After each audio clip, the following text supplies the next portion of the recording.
Naruto na nga ba ang pinakamalakas na anime collaboration skin sa Mobile Legends? Sa bidyong ito, ilalaban natin ang Team Naruto sa iba pang mga anime team sa Mobile Legends. Pero bagong lahat, alamin muna natin kung magkano ang mga gastos mo kapag kinuha mo ang lahat ng skin na ito. So maraming paraan para makatipid dito, pwede mong unti-untiin yung draw kada araw para may discount. Pero kapag gusto mong makuha agad yung skin, ganito ang mga gamit mong dayas. So yan, nag-draw na nga tayo. Fast forward na natin para mabilis.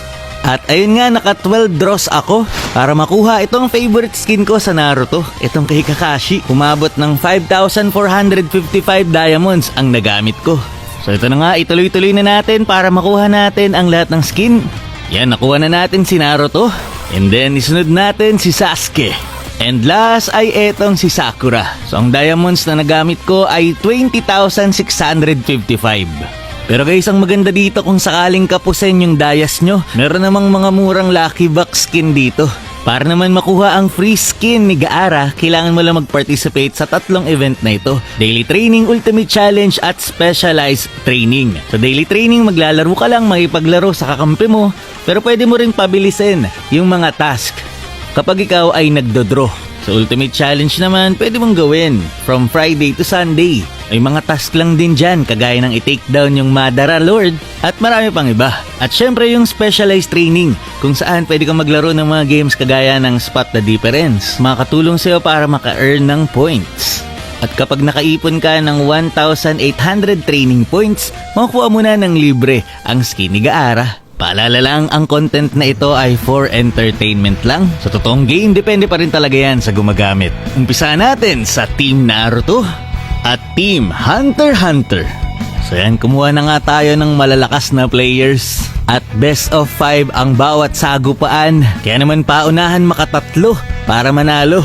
Ito na nga po, nag-umpisa na ang laban. Si Kakashi sumugad agad at stun galing dito kay Sasuke. Sinundan agad ni Naruto with the transformation. Pero si Kurapika, tinayuan lang ang kalaban at na-takedown niya si Naruto. It is 1 versus 2.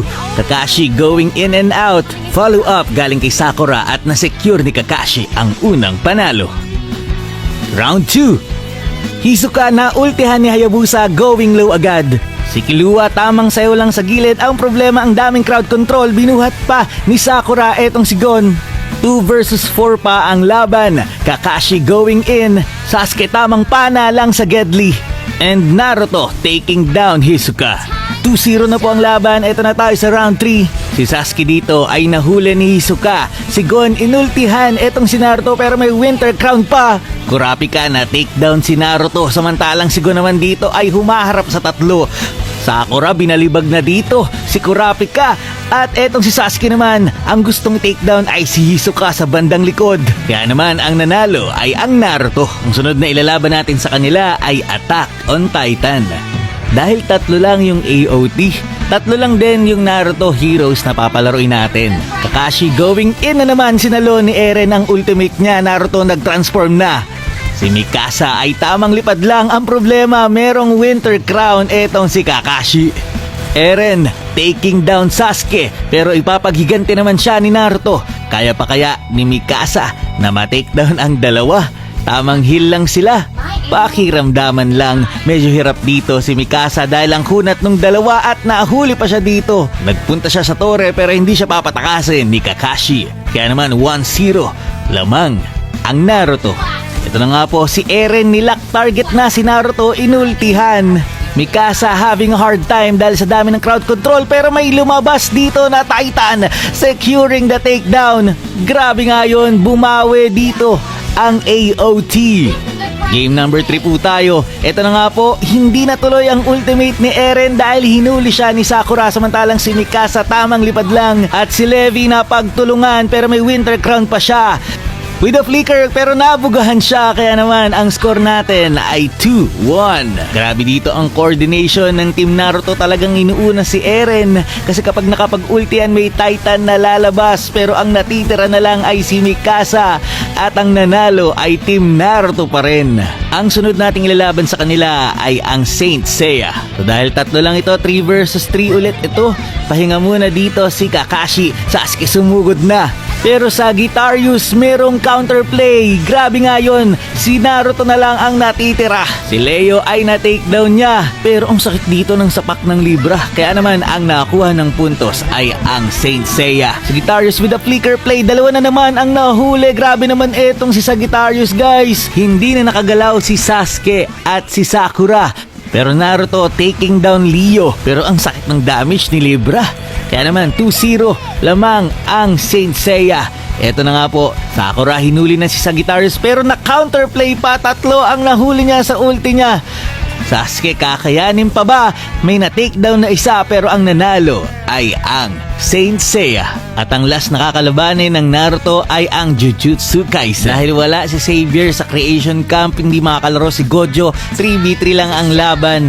Kakashi sumugod na with the ultimate pero nagdikit-dikit lang ang Jujutsu Kaisen. Yuji inultihan etong si Naruto at grabe nga po yung damage dito ni Nobara. Si Naruto na lang ang natitira at mukhang nanalo siya dito kay Yuji. Kakayanin pa kaya niya ang dalawa na Jujutsu Kaisen knowing na nandito pa si Megumi. At mukhang hinayaan ni Nobarang mag 1v1 ang dalawa pero mukhang sasali na rin siya at Naruto going low at makukuha ng JJK ang unang puntos. Kakashi, tamang laylo lang din muna. Pakiramdaman ang dalawa. Medyo hirap sila dito kay Nobara. Sasuke, pupok lang sana pero nahuli siya dito ni Megumi. Sinuporta naman siya dito ni Naruto. Pares na nag-vengeance ang dalawa.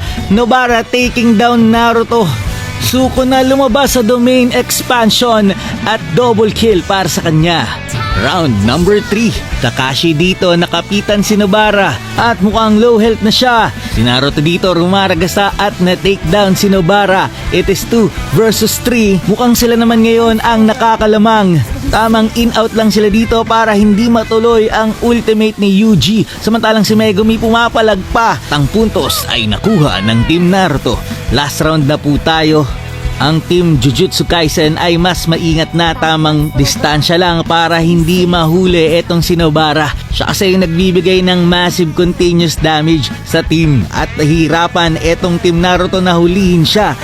Pero si Kakashi ay sumugod na with a follow-up galing kay Naruto at Sasuke taking down Yuji pero si Nobara ay free hit na naman. Si Kakashi na lang ang natitira at mukhang hindi sila uubra sa team ng Jujutsu Kaisen.